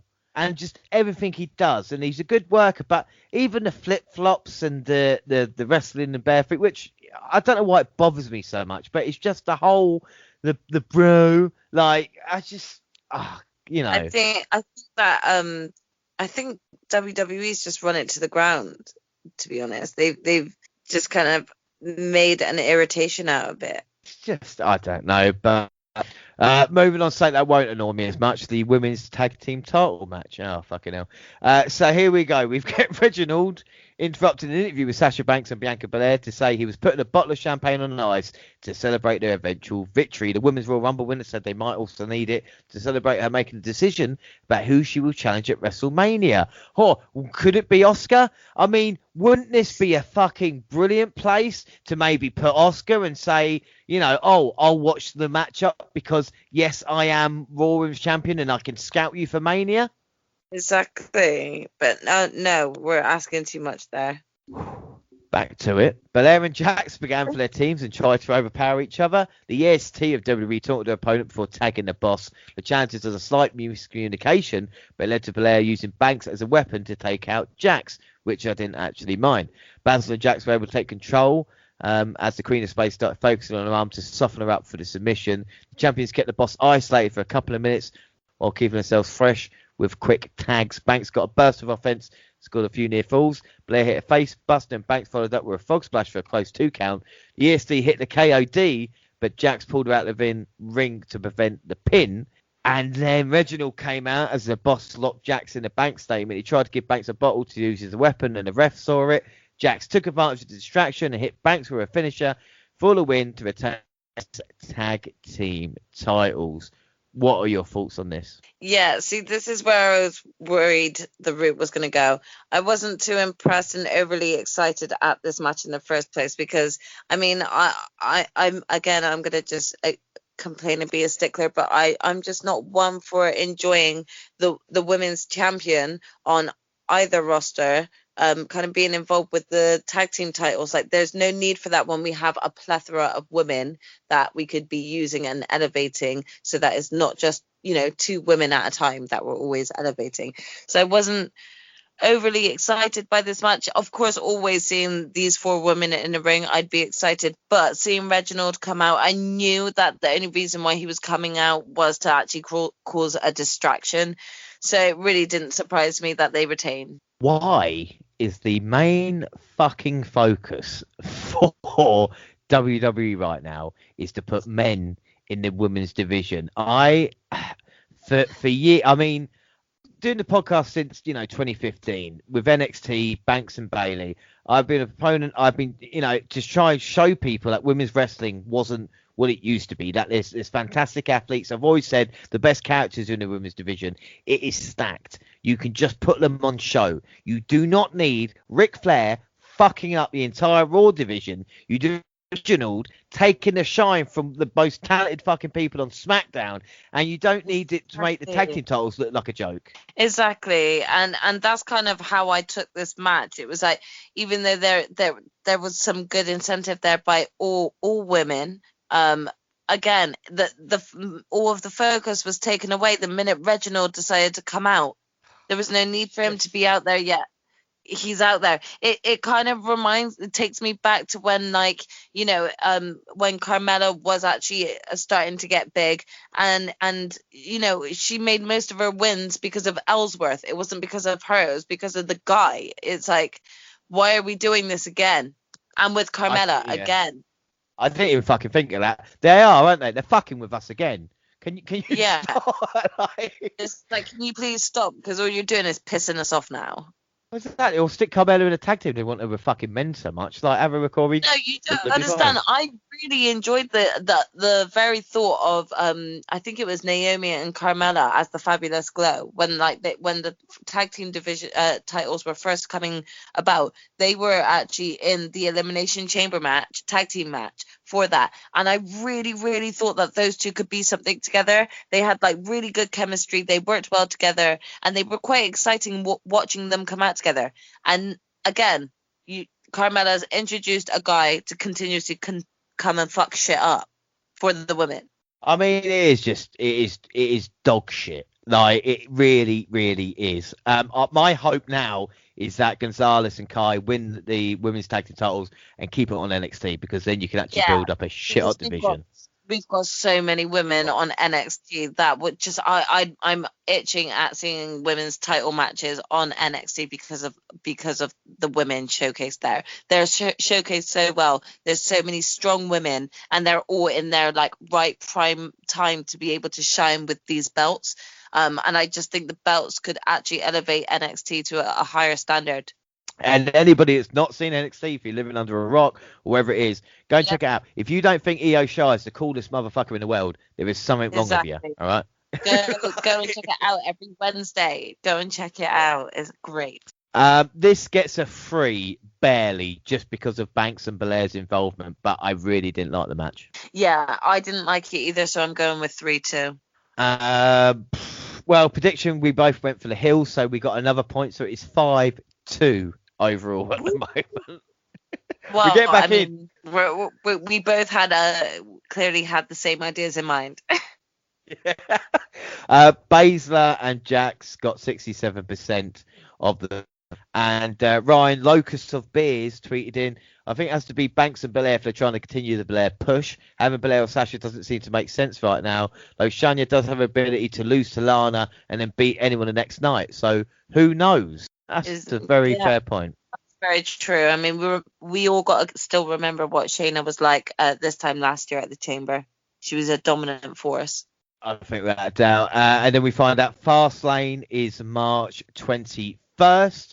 That is the next WWE pay-per-view. Are you up for Fastlane? Hell yeah. That's going to be the last pay-per-view before WrestleMania. I have to get my my 2 cents in before then. Well, that's Fastlane, but it's not over here tonight because our main event was for the WWE Championship. We see Drew McIntyre, AJ Styles, Sheamus, and Kofi Kingston take their place in the pods. Not before AJ got in Drew's face. Kofi Kingston, I looked behind him. At this point, I thought Ali's going to take him out. Ali's going to take him out and take his spot like he should have done from Payback from Kofi Mania a couple of years ago. Well, I mean, I kind of thought that there could be some potential things happening because, as you said about everyone coming out and getting into their pods, we all saw Omos that was out there. And I was really thinking, okay, so we're going to have Xavier Woods that might be out there. Causing like some distractions or playing his trumpet. We could then potentially actually have the feud that's going on with Xavier Woods and Retribution and Ali and connecting it with Kofi, that all come in. So I was thinking that this was going to go off the rails. As to much my dismay, this did not happen. So I was a little bit gutted. No, I think well, yeah, this is a problem. And then we get Jeff and Randy Orton starting. I mean, if we want any two to start, I mean, this is definitely that, isn't it? But the Celtic Warrior had already earned, like I said, the right to be the final entrant. Drew nutted the plexiglass, not as hard as Owens did earlier. And one thing I did like when Orton was making his way and Kofi's going, damn, your quads. You got really good quads, haven't you? Yeah, and I was just laughing. I loved it. It was great. It's just, again, the New Day are just so, like, I mean, from their debut to what they are now, it's just, they're like a wave of goodwill. But it's just, you know, it's like, why do you like these guys? Oh, it's just the stuff they do is entertaining, plus they're great in ring. You know? Yeah. That is the most simplest way to put it, but it's so true. Yeah. Simple, but AJ looked relaxed as well. Orton hit a kick to the gut to take control right out of the gate. He threw Hardy out of the ring and started using the chamber as a weapon immediately. Hardy came back and beat him down with a series of right hands, but one thump to the eye put the Viper back in the driver's seat. McIntyre was the first man released from a pod, and after he took out Orton, he set his sights on Hardy. He drove the charismatic Enigma into the side of Kingston's pod. But to be fair, McIntyre did tell the cameraman to move as well as he threw him in there. He did, and he didn't move. And he did then respond back to him, "You didn't move." Like, I told you to move. Yeah. But I like to think that the cameraman decided to stay and sacrifice his feet so that Jeff Hardy didn't have as bad a fall. The cameraman's like, I'm going to get the shot. Oh, I'm going to get a bonus. And then he just gets like banged into. Yeah. Then we see Viper and McIntyre fighting. As the New Day member, Kofi Kingston was released from his pod. After a brief fight, Kingston rolled up Orton to eliminate him. Yes! Oh my gosh, I really enjoyed that moment. That was such a feel-good moment. I loved it. Kofi with a bit of revenge. We remember 2009 Kofi. All right? Yeah. Stupid. No. Orton hit Kingston and Hardy with RKOs on his way out. AJ Styles had almost ripped the back of his pod off so he could enter the match early in an attempt to get some easy eliminations. Again, this was different for Momos. I don't know how impressive it was just taking that sheet of plexiglass out, but I got the idea. AJ went for the cover and both kicked out. What were your thoughts at this point? Do you think were you impressed by the sheer power of Momos? I mean, I'm not gonna lie. I think my main shock was thinking, wait, is AJ turning face right now? Because at first I genuinely thought he was angry at Randy Orton for what he was doing and being a sore loser, and thought he was coming out to challenge him. And as much to my dismay, he proved me wrong and was just trying to be an asshole and get some of them out early. It really tickled me the right way. Like I was laughing so much, and I just thought it was brilliant. And just seeing Adam come out and shoo Omos off after and tell him he's not allowed to be there, and how upset Omos was, I was laughing so much. It was funny because I was going, oh no, and Pierce like, you get out of it, and AJ's going, don't leave, don't leave. Dad's gonna kill me, like that sort of like, damn, Dad's gonna see this, he's gonna be mad, and like that sort of thing. And I just couldn't help but laugh because I just kept thinking, my gosh, this sounds like me when I get called off, like, for fighting off the team, for fighting back in school or something. And my dad was at one of my I think it was Rounders team, and this girl tried to trip me up as I was running round. So I got back up and I was, a bit of an angry child, and I punched her. And I got called off the team. I got shouted at and told to get off the team, and I started walking off the field, and I didn't realize that my dad had shown up for my match. Oh. And the disappointment in his face, and I'm thinking, damn, I'm in so much trouble when I get home. And that is all I saw when I saw Omos walking off like that. Just takes me back. If I had £1 for every time I disappointed my parents. Yeah, I mean, you could be here all day. Well, we get Viking Styles with a DDT while Hardy and McIntyre battled in the ring. The Scottish Warrior began building momentum as he took out everyone in sight. He was the only man standing when Sheamus entered the match. They had a brief stare down before throwing punches. After a couple of minutes of intense brawling between the Warriors, Kingston took them both down with a dive. And then Kingston ended up on top of a pod while everybody else performed a Tower of Doom in the corner. Again, a really cool spot. And then Kingston took out everybody with a dive from the pod, but was unable to pin anyone. It was a crazy leap of faith, and I don't know how he can do that move and not worry about it. Yeah, I mean, I don't think he even looked back before he just left. And so yeah, that was terrifying, to be honest. I did kind of have one of those sort of exasperated moments, but I'm pretty sure he was okay. Yeah, I mean, it's just mental. Like, unfortunately, leap of faith didn't help. Sheamus drilled him with a bro kick to take him out of the match, and then Hardy climbed to the top of the pod and took out Sheamus, and McIntyre would whisper in the wind, caution to the wind. He nailed Styles with a swanton before McIntyre hit Claymore to eliminate Hardy from the match. It was a nice sequence, actually, to be fair. And then we get 450 springboards. They were nice by AJ on Drew. Then we get Sheamus for the 10 beats of the Finn Balor on AJ Styles. Sheamus hits McIntyre with a bro kick, but before he can make the cover, Styles hit him with a phenomenal forearm to get the pin and take the Irishman out. Styles tried to regroup as he waited for McIntyre to get to his feet. He went for another forearm, but jumped right into a Claymore to give the Scot win. The Claymore kick to get the victory looked incredible. What were your thoughts on that and the entire match? I felt like it was quite an explosive way to end the Chamber, and I was quite impressed with that. I did see it as a shock, to be honest, seeing Drew come out on top, because I thought that this might be the way that if he was going to lose it, then he wouldn't. It would be like kind of like, this way where it's more someone else, kind of managed to pin him or get him out, or someone else got the luck of him in this Elimination Chamber. So shock did come there from Drew, but at the same time, with what was coming up next, again, I figured that would happen. So I thought someone else might win, and then like kind of take the pinfall for what was coming up. Well, I was surprised the final two weren't Sheamus or Drew, but it was a nice sequence to eliminate Sheamus. It's just a shame they didn't build AJ Styles up as a fucking threat whatsoever. Otherwise, it might have been a little bit different when it got down to the final two. Yes, agreed. Good stuff, though. Out of 5, I'm a 4. Yeah, I mean, I give it a 4 as well. It was a good Chamber matchup. Prediction-wise, we both went Drew. So final scores is 3-all. I'm going to say that will save Grace a little bit. 3-all is a draw. We only got half of them right, but hey, WWE always change it. We'll see what happens at Fastlane. Poll wise, McIntyre got 73% of the vote. The nearest was Sheamus on 13%. That's how little confidence they had in anybody else.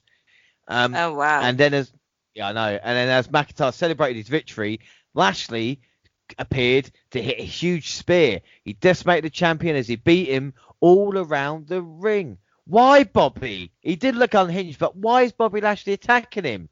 Well, the Miz's music then hit, and we've been warning everybody, we've been foreboding this moment the whole the Miz's music then hit, and he ran down with a ref to cash in his Money in the Bank briefcase. He spiked the champ with DDT for a 2 count before planting him with the skull-crushing finale for the 1, 2, 3. The A-lister is the new WWE champion. What are your thoughts on this? Yeah, again, I saw this happening. I was actually shocked that Bobby Lashley had come out first, because I thought it was just going to be as simple as Miz coming out and cashing in straight after. But I should have saw that coming, because we did actually have a little bit of foreshadowing with seeing MVP and the Miz talking. So, I mean, I should have actually cottoned on to that a little bit sooner. But yeah, I wonder where they're going to go from here, to be honest. I don't want to like kind of berate the Miz too much, but at the same time, with how much of a sort of joke character he's been, I don't know how seriously we're supposed to take him as a champion, especially when, with what came with Raw. We see Bobby Lashley chasing, and it's evident that Bobby Lashley is clearly after the title. So thought helping Miz out will help him out, because I mean, why not? It would be a less harder match for Bobby Lashley to take the title off of Miz. Am I right? Yeah, you're right. And Lashley did look up at the entranceway after he'd beaten down McIntyre. So, like I said, there's obviously an agreement there. But oh my shit, it's been 10 years, and the Miz, he went through the run when he was on Talking Smack, and probably the best moment of his recent career, when he was firing all cylinders, doesn't get the title. And now when he's kind of been this joke character, like you said, for this amount of time, they give him it. He's great on the mic. He's improved as an in-ring performer and so many media duties. But yeah, the Miz is just one of these guys that just gets that reaction, Agreed. Sheamus versus Drew no longer, maybe. Well, I'm guessing maybe Sheamus versus Drew at Fastlane, and then the winner can face the Lashley Miz We'll get on to Raw in a second. Unless, what about Miz versus Bad WWE Championship at main event of WrestleMania? Who? Bad Bunny. Oh, please don't do that. WWE Championship on the line. I really do. I'm not, no. I'm kind of presuming that Bobby Lashley's going to take it off him. If not, come next week, then it's probably going to be Fastlane. Well, we'll see what happened. He did slap the WWE champion. But listen to the thing. The chamber ended, and for the first time in God knows how long, apart from the Rumble, you were asking more questions going out of it as you was going into it. You know, and I think overall you've got the Edge making the decision on Roman Reigns. You know Belair's going to pick Banks. We talked about Cesaro and Rollins maybe having that. And also the story of how Bryan picks himself up. And, of course, with McIntyre and what's going on with the W Championship. I think, especially that main event, WWE threw the cat amongst the pigeons. And I think it's worked a little bit. Yeah, I agree. What I'd say is my rating for out of 10, I'm going to give it an 8 3/4. Yeah, it's obviously not a full card, but I did like the 2.5 hour running time. What are you going to give that out of 10? Yeah, I'll probably go ahead and give it a 7. Wasn't the greatest of Elimination Chamber matches for me. I think there's been previous pay-per-views that have been better, but it wasn't totally awful. MVP, I've got to say Cesaro, because he's the one that kind of stole the show in the chamber, and I think overall, would that be fair to say? Yep, I agree. And also, match of the night is a SmackDown Elimination Chamber match. Yes, I would also agree with that one. All right, so that's basically anything else on the Elimination Chamber? No. Awesome. That's it then. Before we go, our follower of the week is Ryan Locust Beers, because of your great comment there as well. And don't forget, across all social media, Twitter at the WNR Podcast. I'm at the WNRJR. Do you want to plug your stuff? Yep, I'm at Jaxie Scarlett. You can find me on Twitter and Instagram. The WNR also on Facebook and Instagram. Of course, all the Google platforms. Send us an email to WNRpodcast@gmail.com, and YouTube WNR Podcast, where all the latest clips and podcasts got same time on YouTube as do SoundCloud on your phone. Also Spotify and iTunes, where you can download, subscribe, rate, and review there. So that is it. Our next episode of WNR is going to be a great one, because we are going to have Jon Moxley versus Kenta. And not only that, we're going to look at the history of Kenta and Moxley and New Japan and the Forbidden Door, and basically how all this came about. But the next time you are on the show, like we said, will be for Fastlane. So I can't wait for that as we're on the road. Well, I can't wait for that WrestleMania. episode of Moxley and Kenta. That's exciting. It's all going on in WNR at this moment in time. I cannot wait for that next weekend. I can't wait for you to come back on Fastlane. But I'd just like to say thank you very much for joining me here today for Elimination Chamber. Thank you so much for having me. I've had fun again. Well, it's always I can't remember what the line is now, but it's never a chore, you know. I'll finish it for you.